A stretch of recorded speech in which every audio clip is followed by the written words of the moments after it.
Welcome everybody. This show is dedicated to bringing you all of the best bits in and around the island city of Portsmouth.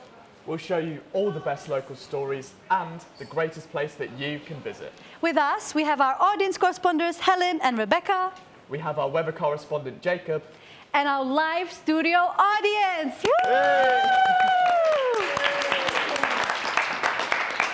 We have a great show planned for you guys, so don't go anywhere. I'm Albertool. And I'm Luke. And this is...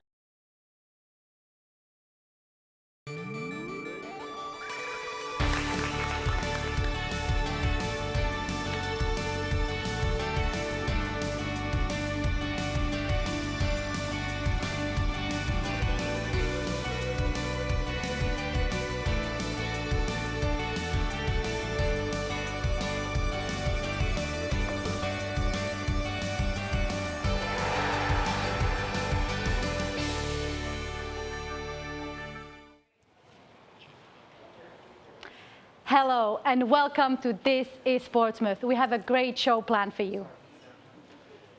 It's been 40 years since the raising of the Mary Rose ship. We'll take a look back at that triumphant day in 1982 and what the public thinks. We'll see the inspiring vision of a graduate photographer's work and speak with her here in the studio. And later on, we'll take a look at the events happening in Portsmouth with a segment we call Events of the Week. All of that and more coming up on the show. But first, Luke, I've got to ask you something. Do you play any video games?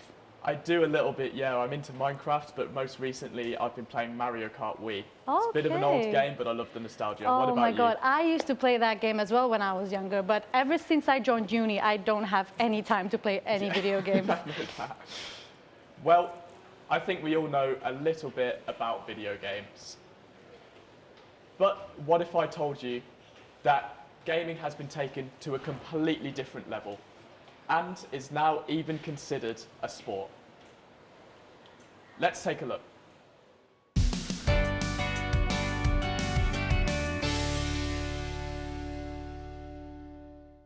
Hi, I'm Dan. I'm the Rainbow Six Siege coach for Portsmouth Paladins, and this is esports. What is sport? How would you define it? Is it physically demanding, mentally tiresome, to be the fastest, score the goals, be better than anyone else? Well, sport to me is competitive.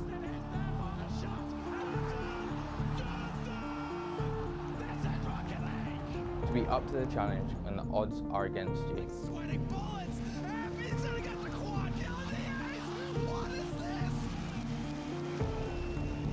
Being able to think outside the box and on your feet. It's about teamwork, dedication, and guiding those around you to be the best they can be. Helping them realize their potential. Gaming means to me the competitiveness and the teamwork, where you're able to put 5 people in a VC who might not know anything about each other, and they're able to put everything aside to play at a higher level and compete together as a team, helping each other grow and learn. Esports can now definitely be a viable career. We're seeing it in the fact that universities are paying people to come and perform for their university in the form of scholarships. We're seeing it on the fact that the universities are also providing courses to be better at the coaching and analyst skills. We're seeing it in tournaments also. We're seeing that Rainbow Six has got 4 tournaments a year, minusing the community tournaments, where they're paying people to be on production staff and to be able to play as well, flying people in from all around the world for 4 tournaments a year with a cash prize of up to £2 million. If that's not incentive, I don't know what is. Do I think esports is taken seriously? I don't. I believe that most of the generation and population in this world still believe esports is just playing video games at a slightly more competitive level.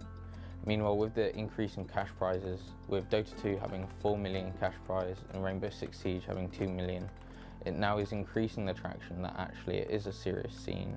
And with the size of these cash prizes, it is now proving to me and many others that this scene is, and esports as a general, is now definitely a sport. There are many different careers in gaming, not just esports. You can be a YouTube content creator, to a coach, analyst, a player, or potentially even a creator of said games. It's just out there and you need to find what best fits you. Hey, I'm Jack Trustrell. I'm a YouTube content creator under the name of Captain Jack, specializing in gaming content, mainly an indie game called Space Engineers. So, what does gaming mean to me? I reckon it's probably escapism and creativity. To be able to come home, escape into your favorite games, and also express your creativity. Like myself, I do sandbox games, building your own stuff like starships or fancy houses and stuff. It's both them, escapism and creativity. So I realized gaming and YouTube content creation was a career path for me when it started turning over revenue. At that point, I could support myself as an independent content creator. I gave up my job I was working. I was able to make videos, and provide for myself using ad revenue and also Patreon and things like that.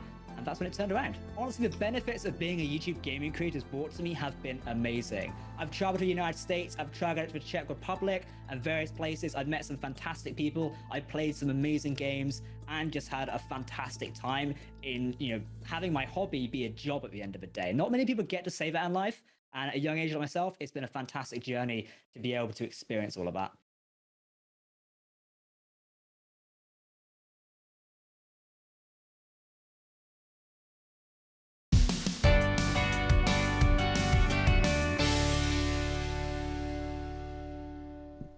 Hi there, it's Helen, and I'm here joined by JP.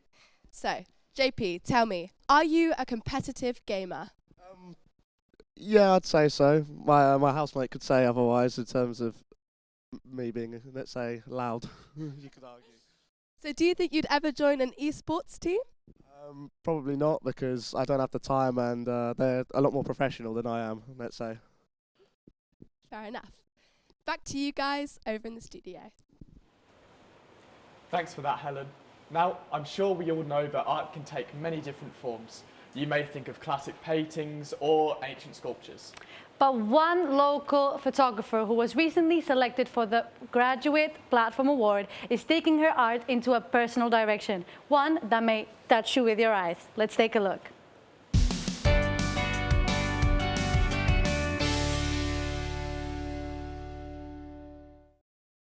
My name is Thaïs Veracet. I was born in Grenoble, a little city in the south of France. And I'm an artist based in Portsmouth.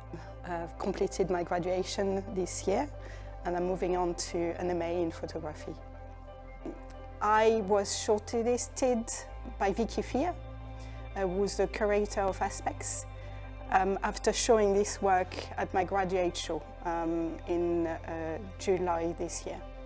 So every year with the Platform Graduate Award, we visit the degree shows of 6 university partners and look for the most exciting work, the most sort of interesting comments on the world that we live in today, and the artists that we feel have really got potential to be very exciting artists of the future. Every year for the Platform Graduate Award, we nominate one artist to be put forward regionally for the award. And the award includes £2,000 cash bursary, but also a year of mentoring, so really, really vital support for artists at that particular time. My art piece is called Touch Me With Your Eyes, and it's an exploration on a chemotherapy journey of my friend who was diagnosed with stomach cancer. At the beginning of last year, I was having a discussion with tutors, and one of the tutors suggested me I looked into the stereograph. So the stereograph is 2 images taken from a slightly different distance and which can be seen in 3D. Immersing the viewer into my artwork is what I'm really passionate about. So just providing an image, just a 2D image, was not of any importance for me. So I wanted the viewer to kind of be in the image with me. Using stereograph, I want to suggest that we need different perspective in order to bring out the depth of a situation. So I use stereographs to immerse the viewer into a situation that may feel really uncomfortable for the viewer to see. So after observing the medical procedures, while I was with Jane for 2 weeks, I started taking pictures, and I asked her also to write a diary. And the diary piece that is currently featured amongst the pictures. I've decided to kind of blow it up in a gigantic piece just to show how important is her voice. At this stage, I thought, you know, that was kind of very important to show the unseen.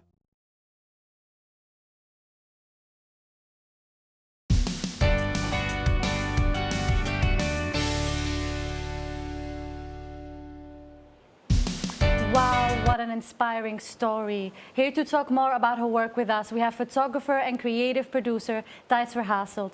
Thijs, thank you so much for coming on the show. Thank you for inviting me. Yeah, Thank how you. are you? Are you good today? I'm all right, thank you. Beautiful. So I'm going to just ask you a couple of questions. So my first question for you, Thijs, is being selected as one of the 12 finalists of the Platform Graduate Award, how does it feel having your work displayed in the Aspects Gallery here in Portsmouth? I was certainly not expecting that when I showcased the work in Eldon Building to start with, as my graduate show last year. So I was really pleased, and I feel really honored to have been shortlisted, and it's such a great opportunity for this work to be showcased and experienced by an audience. Of course.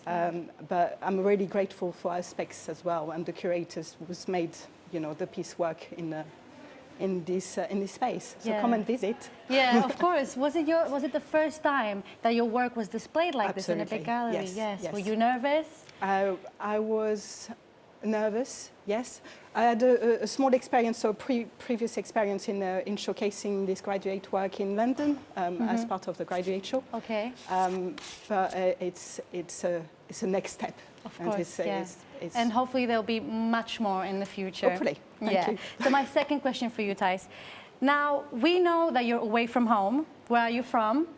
I'm from Grenoble in France. In France, yes. I'm away. How has moving to Portsmouth influenced your art? So I've been in the UK for 12 years. That's a long time. Moving to Portsmouth was a new discovery, certainly. So I've moved 3 years ago as part of my degree. Yeah. And the encounters make my heart evolve through times, including the work of Evangelia Kalfa, who's exhibiting in We Shine at the moment. And she's experiencing on artwork and the history of art. So I recommend you come and see her work as well. Of course, we need to go and see that. And my final question for you, Thijs, what's next for you? What are your future projects? What should we be looking out for? So I'm currently doing my MA in photography, and I'm currently looking at augmented reality through VR. Okay. To experience, so for the viewers to kind of experience a peep show, so the Victorian peep show. Yes. In a more kind of modern way. So it's very experimented at the moment. Sounds very interesting. Thank you. Yes. Looking forward to experiment on that. Okay, thank you, Thijs. But we will have to leave it there for now. To find out more about Thijs's work and the Platform Graduate Award, please visit www.aspects.org.uk. Thank you for coming, Thijs, on the show. Thank you for having us. Oh, sorry, just had to stretch my legs from being on that sofa all the time. Now, coming up on the show, we head down to the outside-in food court and all the delicious restaurants it has to offer. But first, we go to Jacob with the 7-day forecast for this week. So, Jacob, what's the weather looking like in Pompey for this week? Thanks, Luke. Hi there. It's another mild afternoon across the south of England. It's quite sunny with a little cloud coverage today. This afternoon, we can expect partly cloudy skies in most places and moderate winds coming in from the south. The temperature will average around 11 degrees Celsius throughout most of the afternoon and into the evening tonight. Lows will average about 7 degrees with mostly cloudy skies, so if you're headed to the football match, you'll want to bring a jacket to stay warm. Through early hours tomorrow, we can expect to see temperatures rise just slightly with cloudy conditions remaining relatively the same throughout the weekend. And here's a look at the rest of your 7-day forecast. We'll be embracing some light rain showers starting Sunday and a moderate breeze throughout the week. So try and bundle up on your commute and stay warm. Back to y'all in the studio. For that, Jacob. Now, to warm up your tummies, we know food is a big thing here in Portsmouth. You have your takeaways, your fancy dinings, and the occasional kebab after a night out. We are getting a wider appreciation of foods in our ever-evolving society. Albertal, any favourite foods come to mind? See, my favorite food has to be just in general like South American cuisine. I love a bit of Brazilian, a bit of Argentinian food, just South American food. Yes, it's the best. There's plenty on offer. Yeah. Personally, I just go for a classic burger. Can't go wrong with it. Well, next, we head down to the outside-in food court, a food court inspired by traditional outside markets. Let's take a look.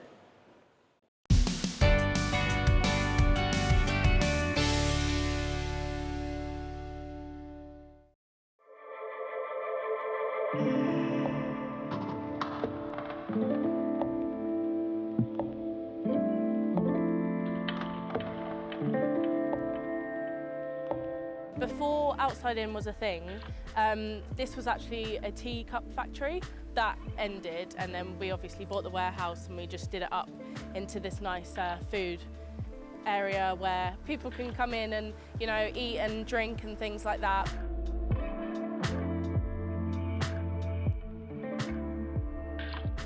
My name is Alejandro.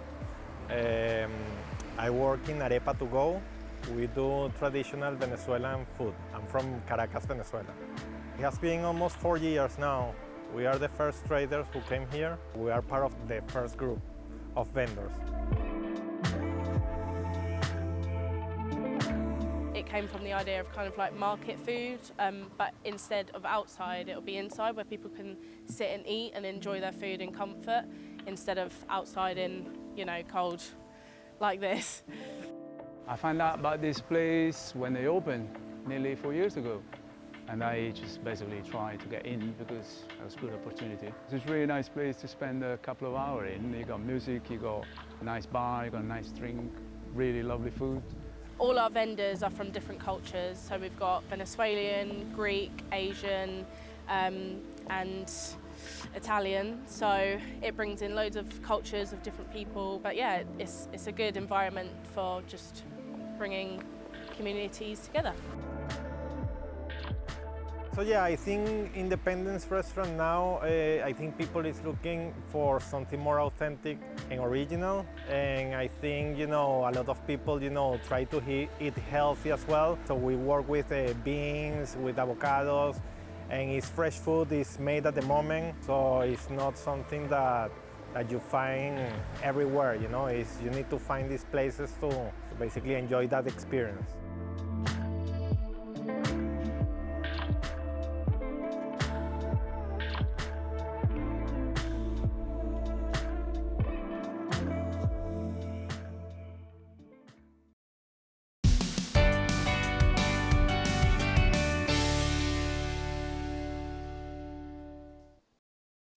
Hi there, so I am here with Joe today. So Joe, are there any places in Portsmouth that you fancy going to now you've seen that? Well, I saw the Greek food and that looks really nice. I'm a really big food fan. I like, normal well-known stuff like a burger, but with the Greek food, it looks really good. I think I'd really like to try that sort of thing. It does look good. Have you ever heard of a moussaka? Oh, no, I have had a moussaka. It's really good, and I think you should try it. I really think that I really like that sort of thing. Yeah. Perfect, thanks. Back to you guys. Thanks for that, Rebecca. Well, let's take a trip back, way back, into the year 1545. King Henry VIII's favourite ship, the Mary Rose, sinks into the sea. For hundreds of years it stayed there. But in 1982, the ship was raised and given its own museum here in Portsmouth. Now, recently, the Mary Rose Museum celebrated its 40th anniversary. Next up, we look back at that momentous day and see what the public thinks of all of this.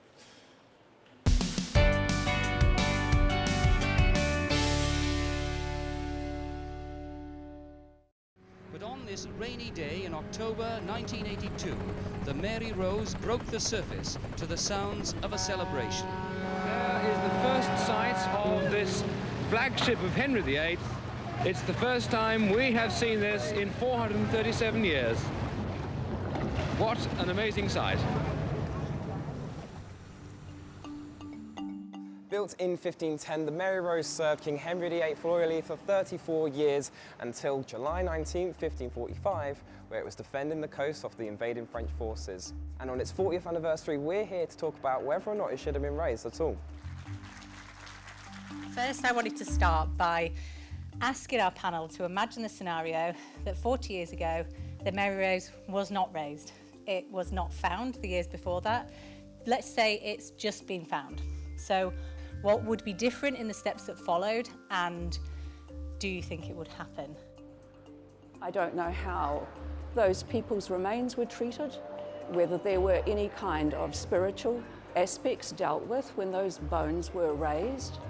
I wrote a letter to our chief executive at the time. Because of the religious sensibilities of the time, it would be a good thing to have the Anglican and the Catholic clergy of Portsmouth involved in dedicating the museum.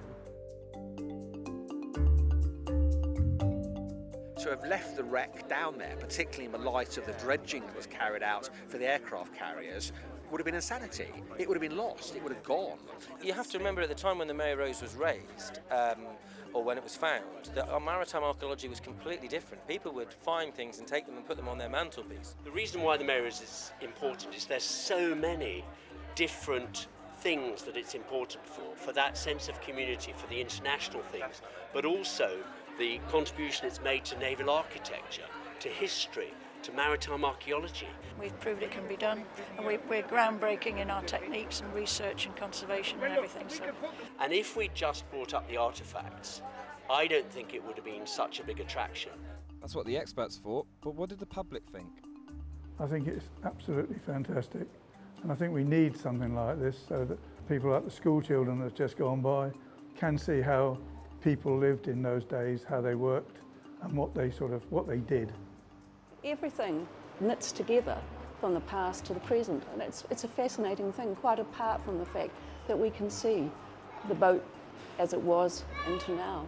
I think just seeing the transition from what it used to be, when you could hardly see it, to now you get a really good idea of the cross-section of the ship, and with the holograms inside you get a real feel of what it would have been like. It brings history to life. Everything we see in this museum tells a story in one way and another. Every single item was in use on one particular day, on Sunday afternoon on the 19th of July 1545. Without seeing it up like this, we wouldn't know what life was back then, and you learn so much from it all. Because it's probably priceless, isn't it? Because they're not going to find another one, so if we hadn't preserved it, it would have been lost forever. I think most people in Portsmouth are very proud now to have such a national icon of such historical interest in their midst. Is it a gift worth keeping for the UK? I leave that up to you. Look at the amount of people here today. That certainly speaks volumes.